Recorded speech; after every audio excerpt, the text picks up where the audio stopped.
हिंदुत्व के ऊपर प्यार मोहब्बत नहीं सत्ता का प्यार है। सत्ता का भी प्यार नहीं है। इनको क्या है, इतना साल से जो संपत्ति कमाई ले ना, वो बचाएगा कैसा? अगर ये एकनाथ शिंदे अगर ये नहीं करता था तो ये परब के पीछे उसका ही नंबर था ईडी लगाने के लिए। नमस्कार, मैं संजय सनम यूट्यूब के सभी व्यूवर्स का हृदय से अभिवादन करता हूं। व्यूवर्स, महाराष्ट्र में जो राजनीतिक उठापटक चल रही है, उद्धव सरकार के पास नंबर लगभग नहीं है, लेकिन कहा जा रहा है कि उन्होंने गेंद विधानसभा के उप अध्यक्ष के पाले में फेंकी है और उधर एकनाथ शिंदे जी अपने विधायकों को लेकर के, अपनी ताकत को लेकर के गुवाहाटी पहुंच गए हैं। अब देखना यह है कि महाराष्ट्र के लोगों की राय इस पर क्या बनती है। राजनीति अपने हिसाब से चलेगी, नंबर गेम है, फ्लो टेस्ट होगा, कानून के आधार पर होगा, नियम के आधार पर होगा, भारत के संविधान के आधार पर होगा। लेकिन महाराष्ट्र की जनता क्या कहती है? आपका नाम साहब? प्रदीप कुमार खंडेलवाल। प्रदीप कुमार जी, प्रदीप जी ये बताइए कि राजस्थान में, महाराष्ट्र में जो ये पॉलिटिकल क्राइसिस है, एकनाथ शिंदे जी अपने विधायकों को लेकर के चले गए हैं गुवाहाटी। उनका कहना है कि उद्धव ठाकरे की सरकार बाला साहब का जो हिंदुत्व था उसे भटक गई है। आपको क्या लगता है, एकनाथ शिंदे जी सही हैं?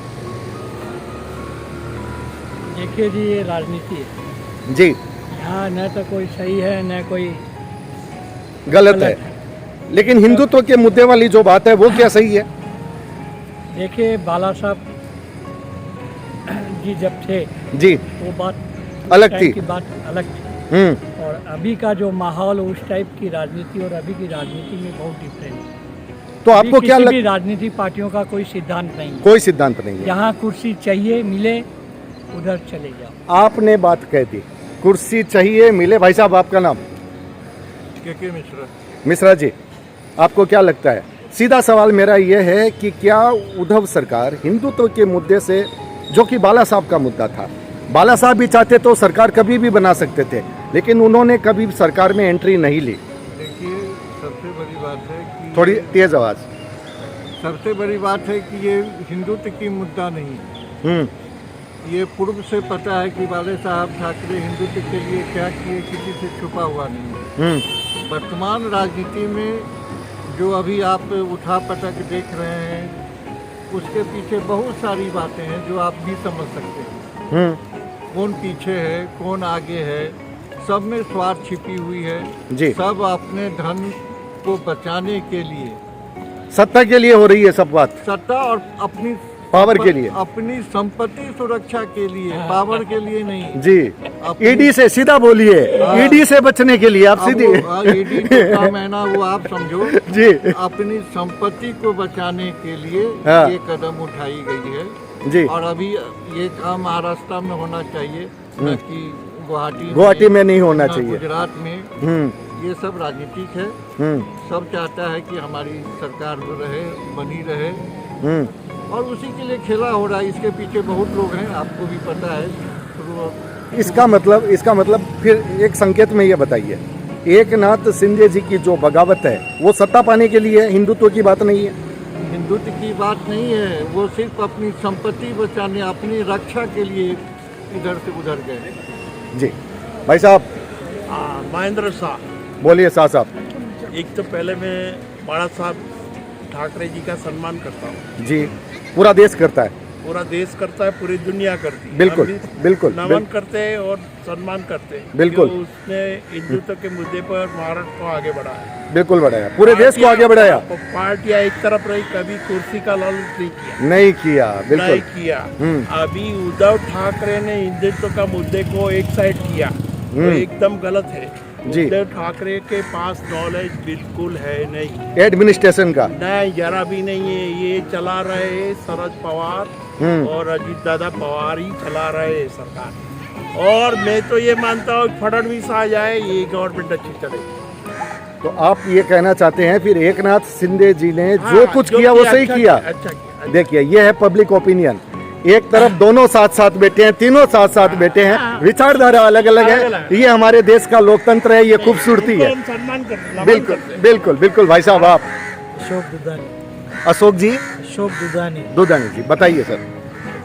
ये जो कुछ हो रहा है आप इधर हैं कि इधर हैं? हम सब साथ में हैं। हम सब साथ में हैं, सब बिल्कुल। सोसाइटी वाले सब विचारधारा में हाँ ये विचारधारा हर एक की इंडिविजुअल अलग बिल्कुल, अलग होती बिल्कुल, है, बिल्कुल, ठीक है ना? जी। पर जो कुछ हो रहा है ये सब खुद के फायदे के लिए देख रहे हैं। हर एक आदमी का अपना अपना ओपिनियन है, वो सेल्फिश हो रहा है, वो देख रहे हैं।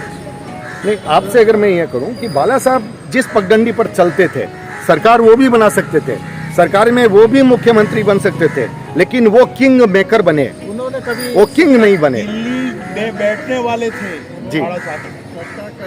नहीं जी। नहीं, कभी नहीं। उनका सत्ता का लालच उनको कभी भी नहीं। तो फिर उद्धव जी के लिए आप क्या कहेंगे? ये नया है, सीख रहा है, धीरे धीरे सब सीख जाएगा तो बाद में उसका कूट को क्या करवट लेता है पता नहीं। मतलब आप ये कहना चाहते हैं कि धीरे धीरे उन्हें बाला साहब की आदर समझ में आएंगे? उनका ओपिनियन और बाला साहब का ओपिनियन में बहुत अंतर है, बहुत अंतर है। सीधी सी बात। भाई साहब आप बताइए, आपका शुभ। अच्छा, आप गोले जी, पहले तो अपना नाम बताइए। संपत गोले। संपत जी साहब, आप ये बताइए कि जो महाराष्ट्र की राजनीतिक परिदृश्य में हो रहा है, एकनाथ शिंदे जी दोषी हैं या फिर उन्होंने जो आरोप लगाए हैं उद्धव सरकार पर, फिर उद्धव सरकार कहीं ना कहीं सवालों के घेरे में है? आपके हिसाब से आप क्या कहना चाहते हैं?